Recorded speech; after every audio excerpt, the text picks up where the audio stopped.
Hello friends, आज के इस क्लास में आप बिहार सचिवालय के लिए रुक्मणी यानी कि द प्लेटफॉर्म का जनरल साइंस यानी कि सामान्य विज्ञान 3150 प्लस करके जो आपका बुक है, इसका आज आप क्लास देख रहे हो। आपने थंबनेल पर देख ही लिया अच्छे से। देखिए, आज के इस क्लास में आपको अधातु और उसके यौगिक के बारे में प्रीवियस ईयर जो सॉल्व क्वेश्चन है उसे देखना है। मतलब कि देखिए, बिहार सचिवालय स्नातक स्तरीय, इंटर स्तरीय एवं बिहार में आयोजित विभिन्न प्रतियोगिता परीक्षा में जो सवाल सब आया है उसको अच्छे से यहाँ पे दिया गया है। और टॉपिक जो आपका है अधातु और उसके यौगिक से, इस टॉपिक से आज के इस क्लास में आपको क्वेश्चंस देखना है।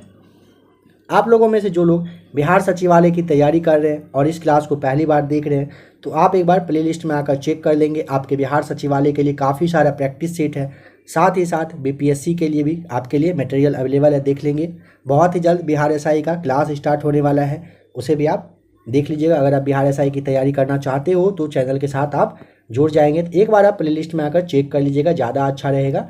ठीक है, चलिए आइए क्वेश्चन नंबर फर्स्ट से यहाँ पे समझिए और अपना आंसर बताते चलिए। काफ़ी इंपॉर्टेंट क्वेश्चन है। और फ्रेंड्स देखिए, इसके बाद आपको मॉडल सेट करवाया जाएगा, यानी कि यह जो अभी आप प्रीवियस ईयर का क्वेश्चन देख रहे हो, इसके बाद आपको इसी टॉपिक से अधातु और उसके यौगिक से मॉडल क्वेश्चन जो आपको सेट करके प्लेटफॉर्म की ओर से दिया गया है, उस क्लास को भी आपको देख लेना है। ठीक है, चलिए बताइए, इसमें से कि निम्नलिखित में से किसे ब्लैक लेड के नाम से आप जानते हो। काफ़ी इंपॉर्टेंट क्वेश्चन है, सोच समझ कर जवाब बताते चलिएगा। देखिए, निम्नलिखित में से किसे अगर कहेगा ब्लैक लेड के नाम से, तो ग्रेफाइट जो है ना, यह ब्लैक लेड यानी कि काला शीशा होता है। ठीक है, आपको और पता रखना है कि ग्रेफाइट जो है कार्बन का बेरवादार अपरूप होता है। ठीक है, और यह षष्ठफलकीय संरचना वाली होती है, इस बात का भी ध्यान रखेंगे। नंबर सेकेंड है, सर्वाधिक क्रियाशील हैलोजन का नाम बताइए कि इन सब में से कौन सा है। तो सर्वाधिक क्रियाशील अगर पूछेगा तो ऑप्शन नंबर डी आपका हो जाएगा। फ्लोरीन जो है यह आपका सबसे ज़्यादा क्रियाशील हैलोजन होता है। ठीक है, नंबर थर्ड है, अधातुएं नॉर्मली विद्युत की कुचालक होती है, परंतु ग्रेफाइट जो है यह विद्युत का सुचालक है। क्यों है ये बता देना है आपको। बताइए नंबर थर्ड का राइट आंसर क्या होगा। यहाँ पे ऑप्शन को आइए देख लीजिए पहले, बताइए राइट आंसर इसमें से आप क्या टिक करना चाहेंगे। तो देखिए क्या होता है कि ऑप्शन नंबर जो बी है ना, इसमें शिथिलता बद्ध इलेक्ट्रॉन होते हैं, इसी की वजह से होता है। देखिए समझेंगे कि अधातुएं नॉर्मली विद्युत की कुचालक होती है, बट ग्रेफाइट जो है यह विद्युत का जो सुचालक है, क्योंकि ना इसमें शिथिलता जो बद्ध तरीके से इलेक्ट्रॉन मौजूद रहता है। अभी आपको बताया भी गया था, यह जो है कार्बन का रवादार अपरूप होता है, इसे भी ध्यान रखेंगे। और यह जो आपका है षष्ठफलकीय संरचना का होता है। इसका अगर यूज पूछेगा पेंसिल इलेक्ट्रोड के निर्माण में, और आप साथ में कह सकते हैं इसे रंग बनाना होता है, रंग बनाने के भी काम में इसका यूज किया जाता है। नंबर फोर है, कौन सा अम्ल कांच को घोल सकता है। ऑप्शन नंबर आपका डी राइट आंसर हो जाएगा। हाइड्रोफ्लोरिक अम्ल जो है ना, ध्यान रखेंगे, कांच को घोल सकता है। अगर आपसे पूछेगा कि कांच का जो सूत्र होता है, नॉर्मली जो आप सूत्र जानते हो वह क्या होता है बताइए, तो कांच का Na2O इंटू CaO हो जाएगा। आपका यहाँ पे ए है, CaO इंटू 6SiO2 आपका राइट आंसर हो जाएगा। कांच एक अतिशीतित द्रव होता है। कांच को आप ना हाइड्रोजन, मतलब कांच को जो है ना, हाइड्रोजन जो फ्लोराइड होता है ये घुला देता है, यानी कि हाइड्रोजन फ्लोराइड को आप शॉर्ट में HF लिख सकते हैं। HF जो होता है ये हाइड्रोजन फ्लोराइड को मतलब घुला देता है। ठीक है, कांच को डायमंड से भी काटा जा सकता है, इस बात का भी ध्यान रखिएगा। ये सारे पॉइंट्स काफ़ी इंपॉर्टेंट है, इसे आप ध्यान रखेंगे। ठीक है, चलिए नंबर 5 बताइए कि ब्रह्मांड में सर्वाधिक पाए जाने वाला तत्व कौन सा है। काफ़ी इजी क्वेश्चन है, बताइए। सबसे ज़्यादा हाइड्रोजन, ऑप्शन नंबर ए आपका राइट आंसर हो जाएगा। अगर पूछेगा वायुमंडल में, तो वायुमंडल में सबसे ज़्यादा नाइट्रोजन पाया जाता है, इसकी मात्रा आपको पता है 78% होता है। ठीक है, चलिए बताइए कि वह पदार्थ जो ठोस के रूप में द्रव अवस्था से कम घनत्व वाला होता है वो क्या होता है। ऑप्शन नंबर सी आपका राइट आंसर हो जाएगा, जल। ठीक है, चलिए बताइए कि वातावरण में रासायनिक निष्क्रिय गैस उपस्थित है। Option number B right answer हो जाएगा, आर्गन। देखिए समझिएगा कि रासायनिक अगर पूछता है अक्रिय गैस तो आर्गन होता है। वायुमंडल में अगर पूछेगा बताइए जरा सा कि आर्गन की मात्रा कितना % होता है, तो आपको बताया जा चुका है बहुतों बार कि 0.9% इसकी मात्रा होती है, ठीक है। अगर पूछेगा अक्रिय गैस के बारे में तो आपको ध्यान रखना है कि जो अक्रिय गैस आपका है ना, ये टोटल ये जो है 18वें वर्ग में आता है। और अगर टोटल पूछता है कितना मतलब कितने अक्रिय गैस हैं तो 6 अक्रिय गैस आपको ध्यान रखना है। चलिए नंबर 8 बताइए कि समुद्री जल वर्षा के जल की अपेक्षा अधिक खारा होता है, क्योंकि रीजन बताना है। क्योंकि देखिए नदियाँ भूमि से लवण लाती हैं तथा समुद्र में मिला देती है। समझेंगे क्या होता है कि नदियाँ जो है ना भूमि से लवण लाती है और समुद्र में मिला देती है, इसीलिए ना समुद्री जल वर्षा के जल की अपेक्षा बहुत ज़्यादा अधिक खारा होता है। अब यहाँ पे सवाल आपका बन सकता है कि समुद्री जो जल होता है इसका पीएच मान जरा बताइए कितना होता है। 8.4 आपको समुद्री जल का पीएच मान ध्यान रखना है, ठीक है। और आपको पता है कि समुद्री जल का जो खारा होने का रीजन है वो सोडियम क्लोराइड NaCl होता है। चलिए नंबर 9 बताइए, उस धातु को पहचानिए जिसकी प्रकृति विषैली नहीं है। देखिए क्रोमियम, कैडमियम, कोबाल्ट का तो है, बट जो स्वर्ण होगा ना इसका प्रकृति विषैली नहीं होता है, ठीक है। अब देखिए समझ लेंगे थोड़ा सा और इसके बारे में, यहाँ से भी सवाल आपका बन सकता है। अगर पूछता है ना कि सोना का जो परमाणु संख्या है वो कितना होता है तो 79 होता है, ध्यान रखेंगे। चलिए बताइए प्लास्टर ऑफ पेरिस का रासायनिक नाम क्या है। Option number C calcium sulphate hydrate जो है ना प्लास्टर ऑफ पेरिस का रासायनिक नाम होता है। नंबर 11 है हीरे का निक्षेप अपवर्तन सूचकांक, जिसे आप अपवर्तनांक के नाम से जानते हो, या बताइए कि हीरे का कितना होता है। राइट आंसर आपका ऑप्शन नंबर यहाँ पे जो सी है ना बिल्कुल सही हो जाएगा। 2.42 होता है हीरे का अपवर्तक सूचकांक यानी कि अपवर्तनांक होता है। हीरा कार्बन का अपरूप होता है, ध्यान रखेंगे। उच्च अपवर्तन गुणांक की ही वजह से यह चमकीला होता है और कीमती आभूषण जेवर बनाने के यह काम में आता है। मिल्क ऑफ मैग्नीशिया का पीएच मान बताइए कितना होता है। पीएच जो है ना ये आपका 10.5 हो जाएगा, option number C milk of magnesia का, ठीक है, ध्यान रखेंगे। देखिए मिल्क ऑफ मैग्नीशिया एक अकार्बनिक यौगिक है, ध्यान रखेंगे इस बात का, अकार्बनिक यौगिक है। इसका रासायनिक सूत्र अगर आपसे पूछ लेगा मिल्क ऑफ मैग्नीशिया का MgOH2 होता है, ठीक है, ध्यान रखिएगा इसको भी।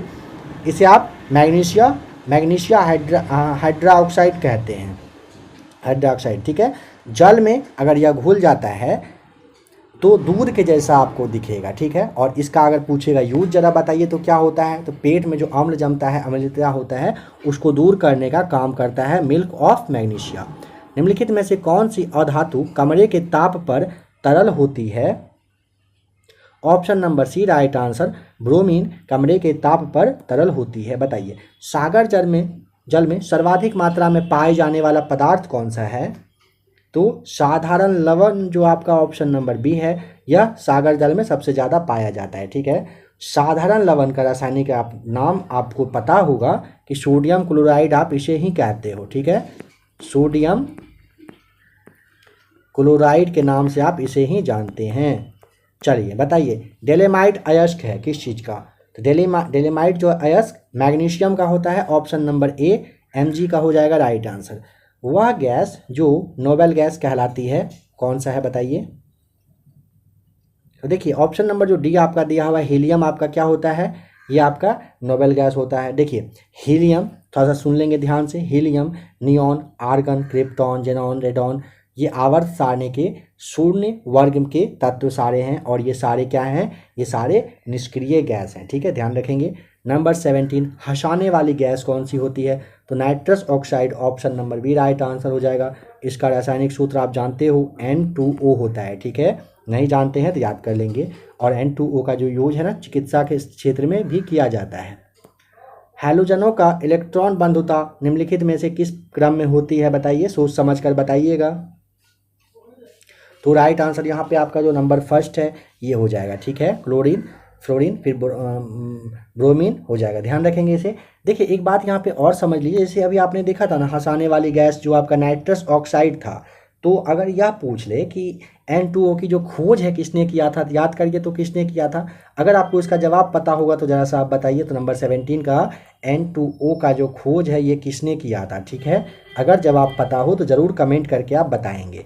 चलिए नंबर 19 देखिए, कार्बन मोनोऑक्साइड एक ज्वलनशील गैस है, निम्नलिखित में से कौन सी गैस ज्वलनशील है, बताइए। देखिए इन सब में से जो आपका हाइड्रोजन गैस है ना, ये आपका हो जाएगा ज्वलनशील होता है। ऑप्शन नंबर डी आपका बिल्कुल राइट आंसर हो जाएगा। हाइड्रोजन को आवर्त सारणी नंबर फर्स्ट में ही रखा गया है, आप इसे जानते हैं। हाइड्रोजन हल्की गैस होता है, इसी की वजह से भविष्य का ईंधन के रूप में भी आप इसे जानते हो। निम्न में से कौन सी अधातु है,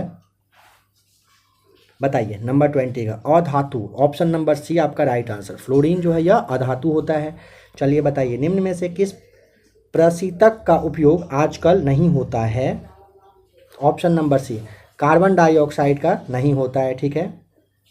ये जो आपका है ना प्रशीतक या फिर कहिए रेफ्रिजरेटर, इसका टोटल 3 मेन पार्ट्स होता है, ठीक है। जिसको कि आप मतलब एक सोर्स के नाम से जानते हैं, दूसरा कार्यकारी पदार्थ होता है, तीसरा आप सिंक के नाम से जानते हैं। चलिए बताइए, ठोस कार्बन डाइऑक्साइड को आप क्या कहते हैं। Option number B right answer हो जाएगा। ठोस कार्बन डाइऑक्साइड को शुष्क बर्फ के नाम से आप जानते हो। निम्न में से कौन सी धातु वजन में सबसे हल्की होती है। Option number B right answer हो जाएगा। लिथियम सबसे हल्की धातु होती है, ठीक है, वजन के हिसाब से। बताइए C60 के एक अणु में कितने षटकोणीय व पंचकोणीय आकृति होती है। इंपॉर्टेंट क्वेश्चन है, सोच समझ कर जवाब दीजिएगा, चाहे तो आप वीडियो को यहाँ पे रोक लेंगे। देखिए राइट आंसर आपका जो ऑप्शन ए है ना, 20 षटकोण और 12 पंचकोण होता है।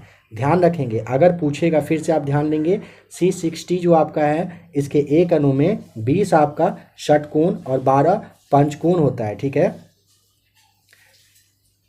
अब देखिए एक बात यहाँ पे और समझिए, C6 ये जो आपका 60 है ये क्या होता है, ठीक है।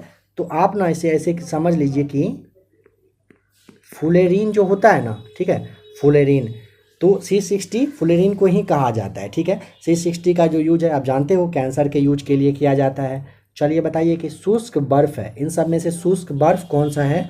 ऑप्शन नंबर बी आपका ठोस कार्बन डाइऑक्साइड शुष्क बर्फ होता है। सूखी बर्फ है, सूखी बर्फ क्या है, तो सूखी बर्फ भी आपका हो जाएगा ऑप्शन नंबर ए ठोस कार्बन डाइऑक्साइड, ठीक है।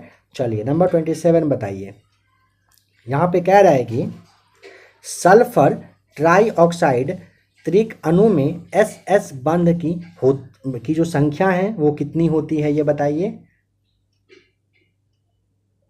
SS बंध की संख्या नहीं होता है, 0 होता है, ठीक है। ऑप्शन नंबर आप 27 का सी टिक करेंगे, राइट आंसर हो जाएगा, ठीक है। SO2 जो आपका है सल्फर डाइऑक्साइड जो है ना, ध्यान रखेंगे सल्फर डाइऑक्साइड अम्लीय प्रकृति का होता है, ठीक है। चलिए बताइए, प्लास्टर ऑफ पेरिस कठोर होता है कब, तो जब ऑप्शन नंबर बी हो जाएगा आपका, यानी कि जब वो पानी में मिलेगा।